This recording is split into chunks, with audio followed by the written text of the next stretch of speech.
This episode of The Whistler is brought to you by the WOTR Radio Network. For more information on the WOTR Radio Network, Classic Radio Rewind, or its 4 live streaming old-time radio stations, visit WOTRradionetwork.com.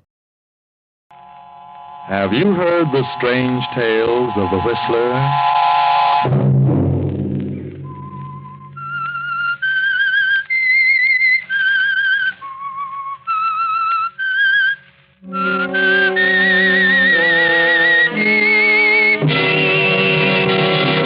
I'm the Whistler. Look, I know I haven't a chance. I know that I can't live. I can tell by the way that doctor looks at me. And you, too. Why don't you tell me the truth? Why don't you? Friday night, and again, CBS presents The Whistler.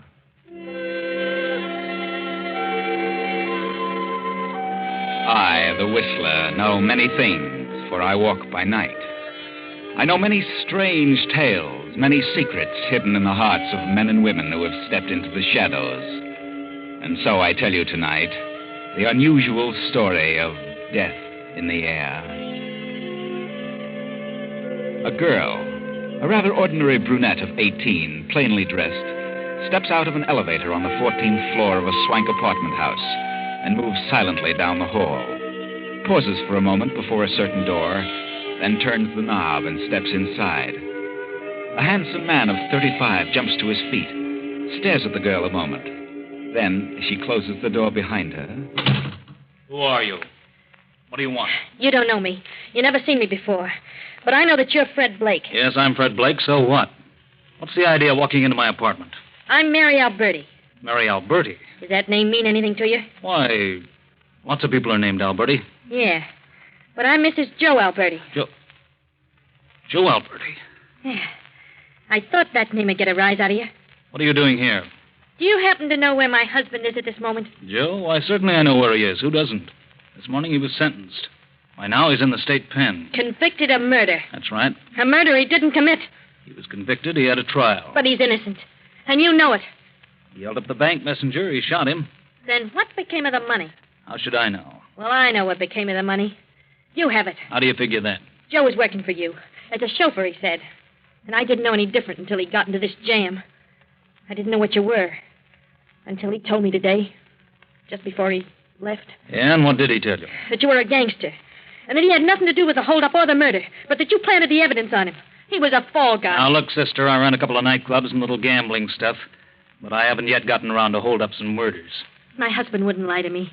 He begged me to keep quiet about it. Because he was afraid if I made a fuss that you'd get rid of me. What a wild imagination Joe has. Joe told me the truth. Joe wouldn't lie to me. The jury didn't believe his story? He didn't tell him everything. He was afraid. Afraid for me. Will you get out of here or shall I call the police? Nobody knows what became of the $50,000 my husband was supposed to have taken. Nobody but me. So? So, since Joe's been convicted, I think I ought to have the use of the money. So fork over, Mr. Blake. Well, of all the brainstorms, you expect me to give you $50,000? I do. If Joe grabbed it, it belongs to him. And since Joe's gone, it all becomes mine. Are you nuts? I know you don't carry $50,000 around with you, but you can get it tomorrow in cash. So I'll give you till tomorrow at noon to hand it over. That's 12 hours, Mr. Blake. And if I don't? Then I'll kill you. I see. Well, where can I locate you tomorrow by noon? At my hotel? Very well. Just take this notepad and write your name and address. And your phone number. Okay. There. There you are. And bring it in person, Mr. Blake. Oh, of course.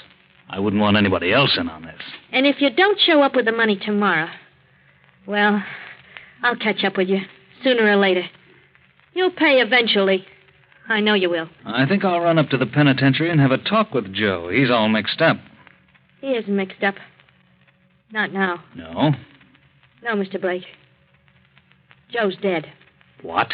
Dead. Killed himself on the way to the pen. He knew he was stuck and he couldn't face it. You did that, Blake. You killed him. So now you're going to pay. Through the nose. Good night, you dirty rat.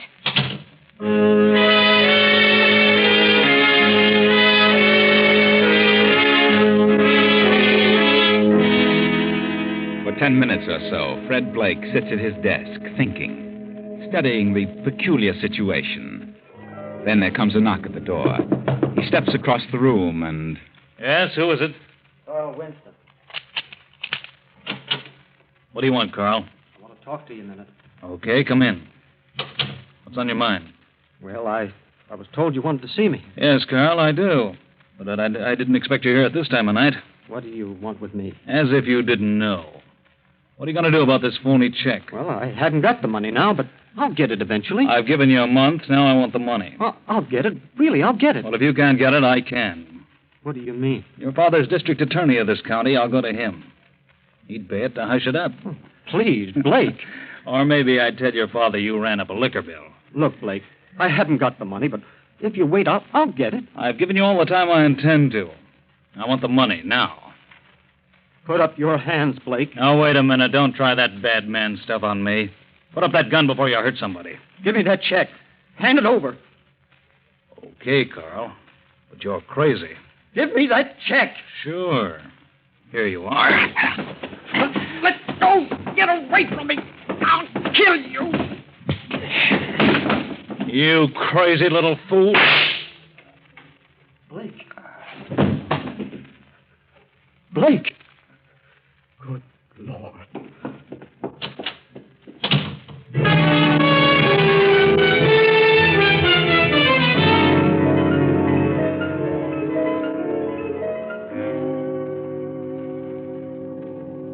For many hours, Blake hovers between life and death.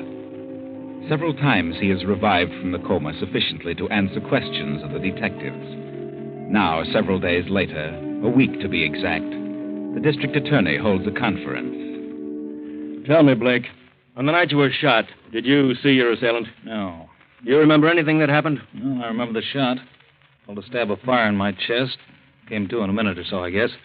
Got to the phone and called the receiving hospital. Then I passed out again. And you didn't see the person? No. Blake, do you know a woman named Mary Alberti? Yes? Was she in your rooms the night you were shot? Yes. How did you know? On your date pad, we found her name and address and phone number. What time was she in your apartment? Oh, about 12 o'clock, midnight. And you were shot shortly after midnight. That's right. Do you think she did it? I don't know who did it. That's for you to figure out. What did Mary Alberti want? Why was she in your apartment? Well, her husband Joe was my chauffeur. She wanted some money. She figured I'd help her out. And did you? Well, I told her I'd take care of her later. Did you know Joe Alberti committed suicide? Not until she told me. Did Mary Alberti threaten you because you wouldn't give her some money at the moment? Yeah, she did. Do you think it was Mary who came back later and shot you? I don't know. Could have been. But she did threaten your life. Yes, that's right. Very well, Blake. There are witnesses to this conversation. It'll have to be repeated in court. Okay, Winston. You'll be notified about the trial. Trial? Certainly. I'm going to try Mary Alberti on attempted murder.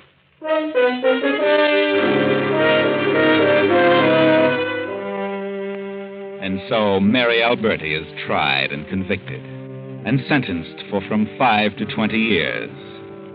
And now, 5 years, 5 long years have passed.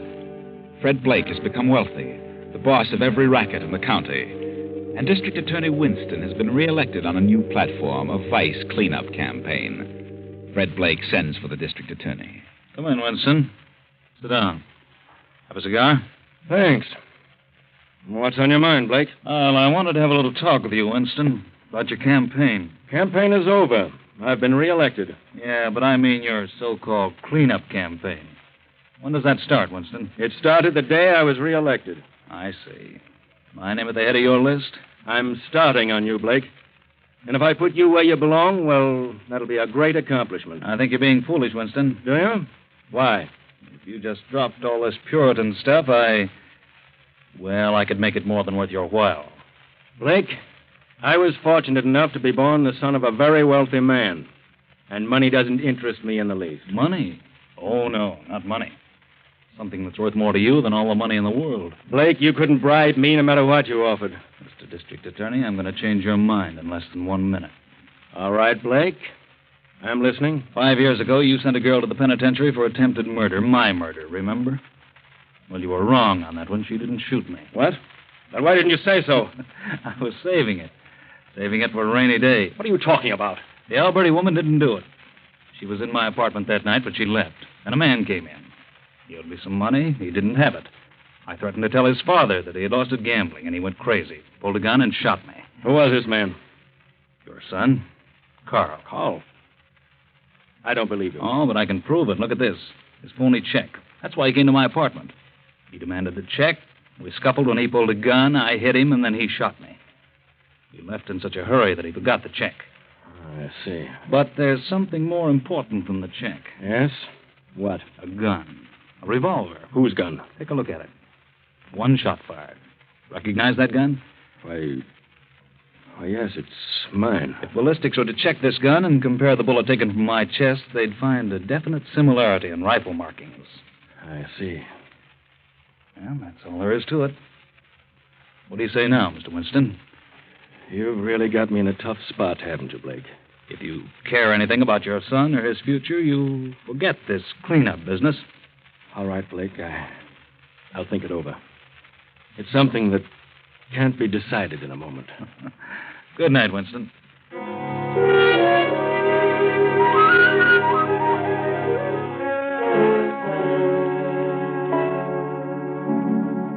The cleanup campaign is dropped, and Fred Blake flourishes. He opens more gambling clubs, grows wealthier and wealthier. And a year later, he is a popular figure in the swank set of a southern beach resort. At the moment, Fred is a weekend guest at the beach home of one of the wealthy 400. Oh, what a perfectly divine night. Yes, Anitra, I've never seen such a moon. So peaceful and quiet here on the beach. I didn't want to dance anymore. Well, let's sit down here on these rocks. All right. Anitra, Yes, Fred? What were you going to say? are you going back to Boston Sunday? Why, I don't know. I haven't decided. I've a few more weeks, but I really should get back. The magazine's so understaffed, and I've a world of illustrations to do. Why do you ask, Fred? Well, I thought if you didn't have to go back, you might come over to my place for a week. Your place? Oh, but Fred, Yes, I'm having some guests down for a week. Several couples from New York. Well, I don't know. I really should get back. Please come, Anitra. Please do. Well, it's very sweet of you. Anitra, I really want you to come. Because, Yes?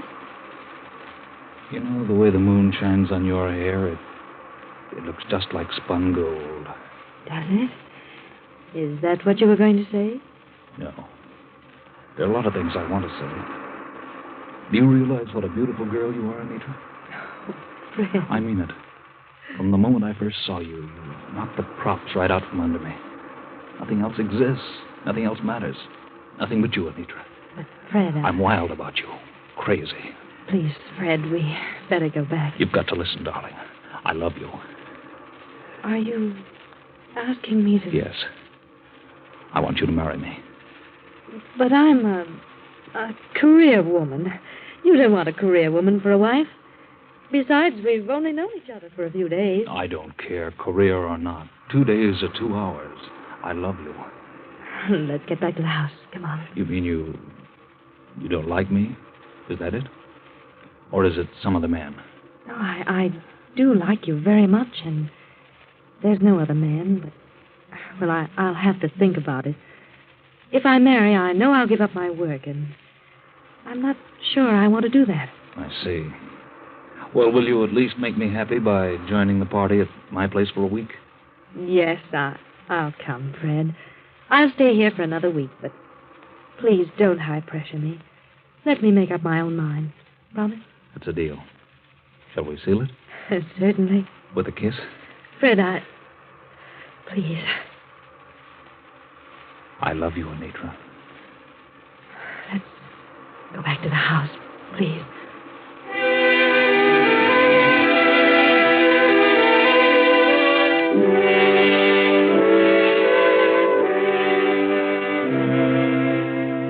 But Fred doesn't keep his promise.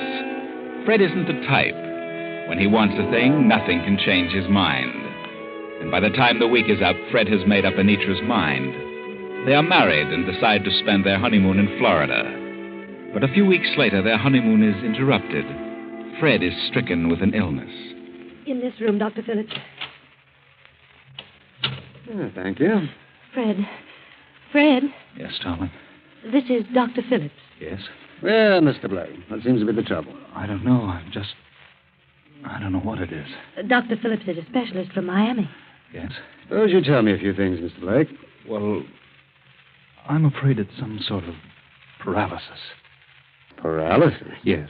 What makes you think that? Well, the first time it hit me, I got kind of faint. My feet and legs became numb, sort of crept up on me. At first, it wasn't so bad, but the next time it came, it affected my hands and arms, too. I got dizzy and I passed out. Oh, I see. You become nauseated, Mr. Blake? No. But after the attacks, I'm so exhausted, I can't even get out of bed.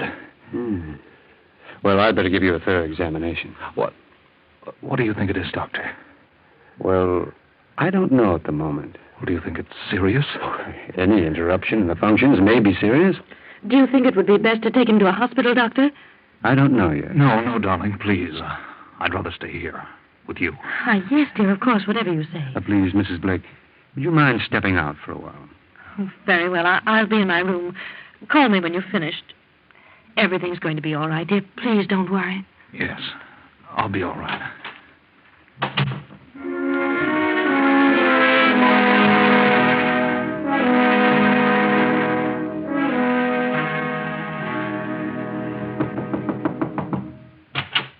May I come in? Oh, yes. Come in, Mrs. Blake.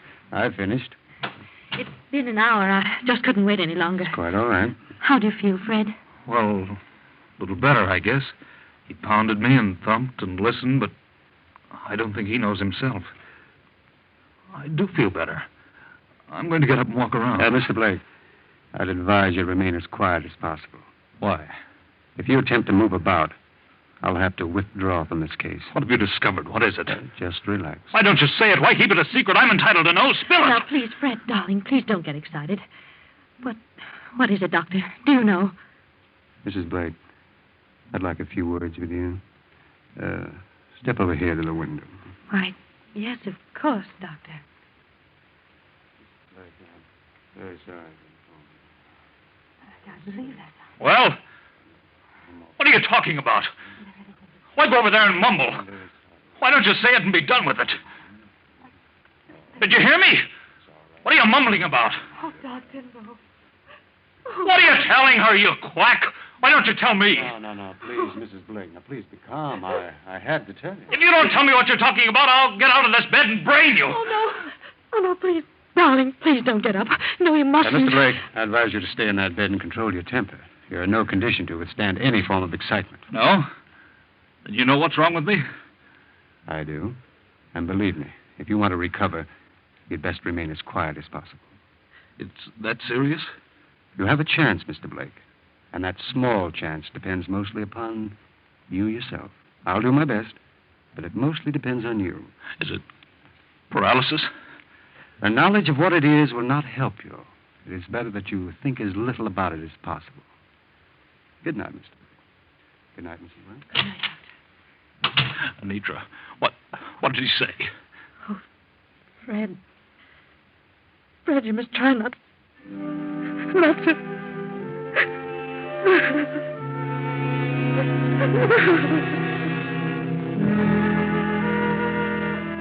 Another week passes, and Fred still remains in bed. He has had several more attacks, each one a bit more severe than the last. The doctor has made several visits, and Fred is now terribly frightened by the doctor's concern regarding his progress. Shortly before midnight, Fred feels another spell coming on, a little more severe. Anitra! Oh, yes, darling. Yes, Fred? I'm getting fainted. It's coming on again. Get the doctor. Oh, yes, Fred. I've already called him. He'll be here in a few moments. Now, be quiet, dear. Please don't exert yourself. This is the worst yet. Please be calm. You're all right. No, I'm scared. This is it. I know this is the end. Oh, Fred. Fred, don't say that. I can tell. No, you've nothing to fear, darling. Nothing. I have. I can't help it.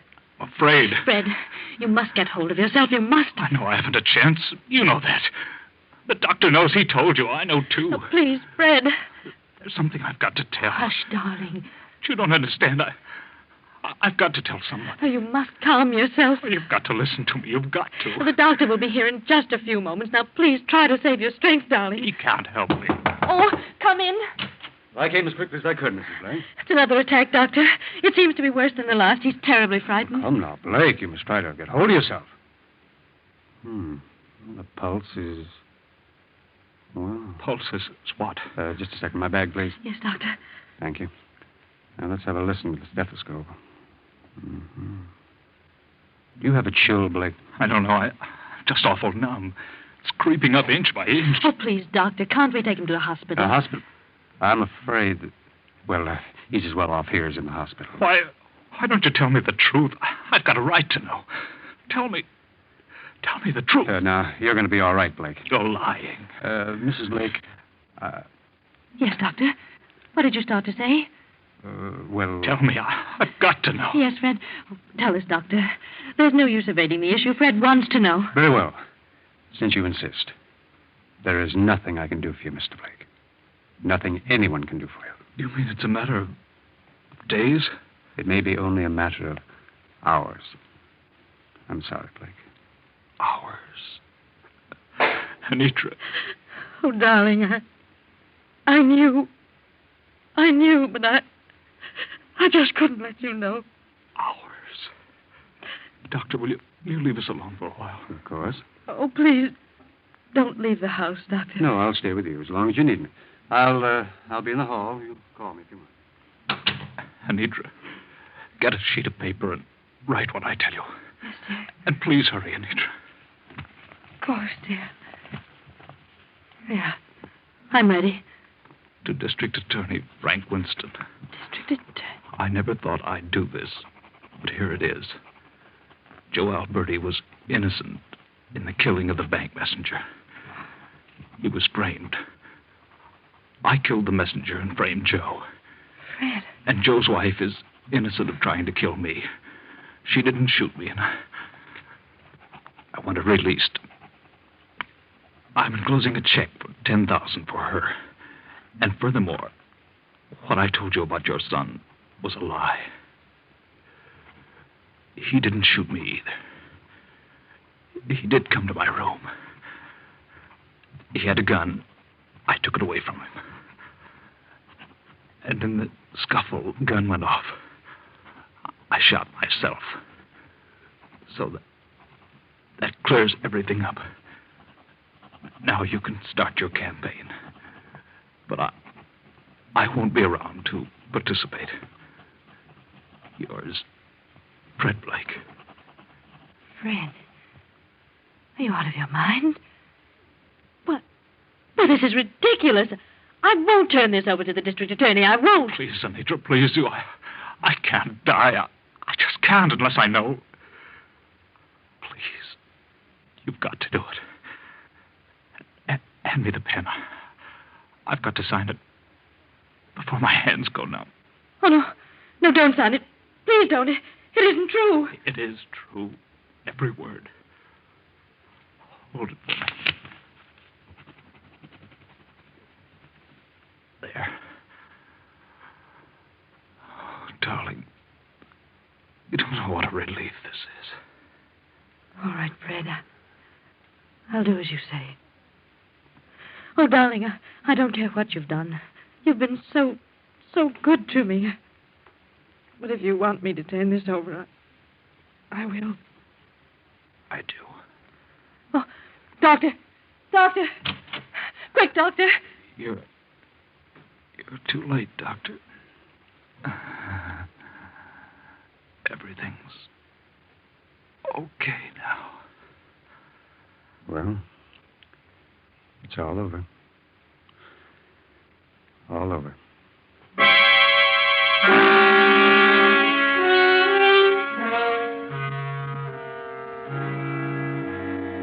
I was fortunate in getting a plane within half an hour after you phoned me, Mrs. Blake. I understand, and I appreciate your coming. Well, what is this about Fred Blake?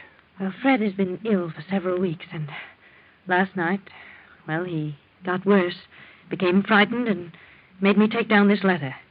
He signed it, and then... Letter? Yes, you may read it. It's addressed to you. And I promised him I'd see that you got it. I see. District Attorney Fred Wilson. Joe Alberti. And what's this? Carl. Out of all things. I had a hunch this would clear up sooner or later, but how, I hadn't the slightest idea. And here's the check for $10,000 to Mary Alberti. Will you see that she gets it and is released from prison? Mrs. Blake, Mary Alberti was paroled over a year ago. You keep the check and I'll locate her for you. You can give it to her. Do you know where she can be found? I have a pretty good idea. Now, may I see your husband? I'd like to be sure that he is the Fred Blake. Yes, of course. This way.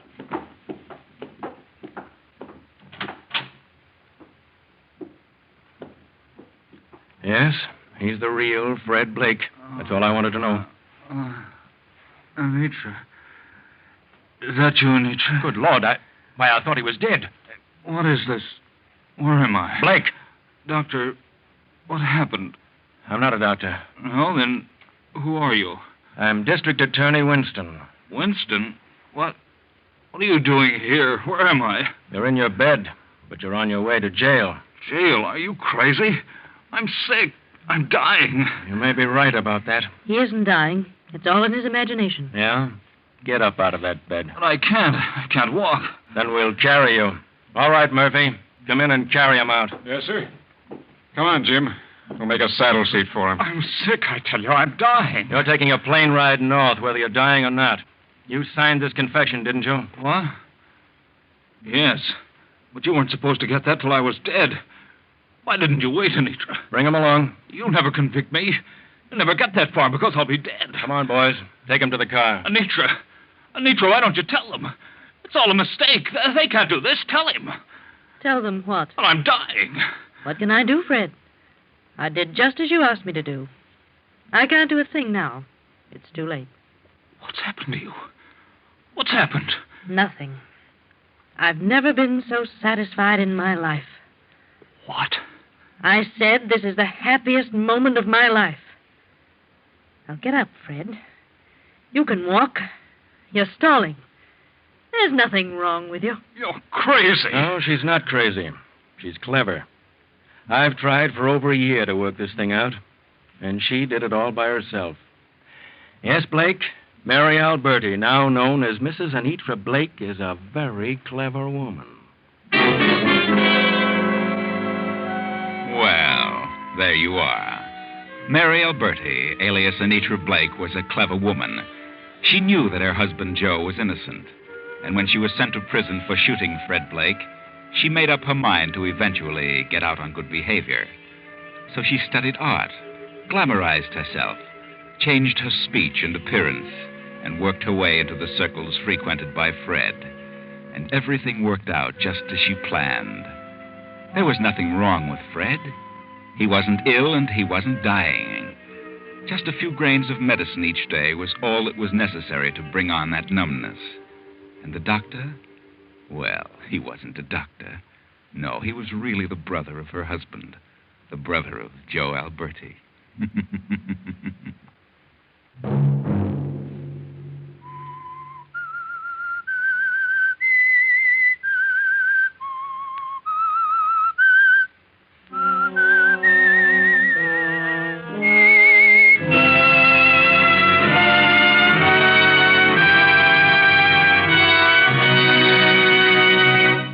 CBS has presented The Whistler.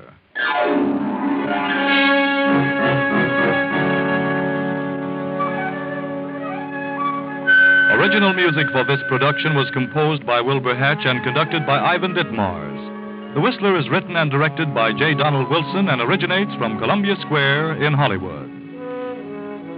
Next week, same time, I, the Whistler, will return to tell you another unusual story. Good night. This is CBS, the Columbia Broadcasting System.